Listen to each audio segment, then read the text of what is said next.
Donc aujourd'hui, je vais vous présenter trois petits moustachus. Trois moustachus qui sont pas contents d'être ici. Puis la raison pour laquelle je vais vous les présenter, c'est pour vous montrer un petit peu là, les problèmes auxquels on fait face souvent. Donc nous, on veut vraiment essayer de sauver le plus d'animaux possible, mais c'est pas tous les animaux qui sont contents d'être ici. Puis malheureusement, à cause de l'environnement, donc les personnes qui passent, les autres animaux, les odeurs et tout, il y a certains moustachus qui ici sont vraiment pas contents. Vous allez pouvoir le voir tantôt quand je vais vous les montrer un petit peu, ils sont vraiment pas contents d'être ici. Et c'est pour ça qu'on a besoin de familles d'accueil à ce moment-là. Mais c'est pas des familles d'accueil pour accueillir des petits chatons, parce que ça on en a vraiment beaucoup. Mais c'est vraiment des familles d'accueil qui sont prêtes à s'investir un petit peu plus. Sont prêtes à s'investir un petit peu plus parce que c'est des candidats qui ont besoin d'attention particulière.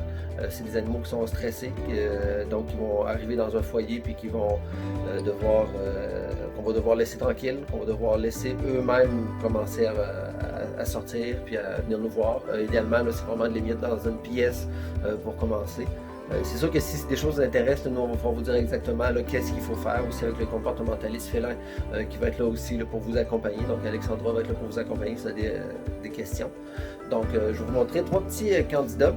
Mais la raison pour laquelle on fait cette petite vidéo-là, c'est parce qu'on est à la recherche justement de familles d'accueil. Familles d'accueil pour des animaux stressés. Donc des familles d'accueil qui ont les installations nécessaires, la place nécessaire et la patience nécessaire aussi pour s'occuper de petits moustachus comme ça. Donc je vais vous montrer les moustachus qu'on va vous présenter. Donc comme vous voyez, justement, on leur met des petits doudous devant leur cage là, pour essayer de les tranquilliser. Donc, je vous présente nos trois candidats. Donc ici, on a Tisha, c'est un petit garçon. Lui, il est vraiment pas content d'être ici, comme vous pouvez le voir. On nous a appelé pour aller le chercher car sa maîtresse était décédée. C'est un membre de sa famille qui nous a appelé. On est allé le chercher chez eux. Mais il n'y a pas eu des beaux événements, là, donc il était vraiment stressé quand je suis arrivé. Puis pour le sortir de chez eux aussi, il avait vraiment pas le goût, il était caché en dessous du lit et il ne voulait pas du tout sortir de là. Donc il a vraiment été, c'est ça, il a vraiment été un petit peu traumatisé, là, le fait là, de sa maîtresse qui est décédée, tous les gens, tous les événements qui sont passés chez eux, ensuite d'arriver ici dans le refuge. Donc c'est le genre de petit minou qu'on a besoin d'aide dans des familles d'accueil. Et on a Paco aussi, donc lui aussi c'est une raison de déménagement. Paco lui il est plutôt bipolaire, des fois il est super gentil puis des fois il est vraiment pas content d'être ici.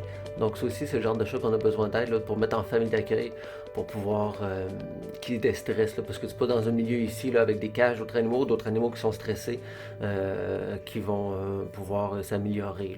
C'est sûr, comme je dis, on prend des mesures, on met des doudous devant les cages pour leur empêcher de voir, pour les mettre plus en sécurité, mais on a quand même besoin d'aide pour trouver des familles d'accueil qui sont prêtes à accueillir des chats qui sont vraiment pas toujours faciles. C'est le genre de chat qu'il va falloir qu'on laisse, qui va tranquillement pas vite sortir, voir un petit peu comment ça se passe, mais c'est pas un chat qu'on va pouvoir caresser tout de suite en arrivant à la maison. On a aussi Dodon, une petite femelle non stérilisée de 6 ans. Elle, c'est une raison qu'elle avait plus le droit, la propriétaire avait plus le droit dans son logement. Donc Dodon aussi est vraiment stressé. C'est pas tous les chats qui arrivent ici qui sont contents d'être ici. Puis souvent justement on leur met des petits doudous là, devant leur cage là, pour leur empêcher de voir, là, pour qu'ils soient plus tranquilles. Mais il reste que c'est pas un milieu adéquat pour eux pour pouvoir justement se déstresser.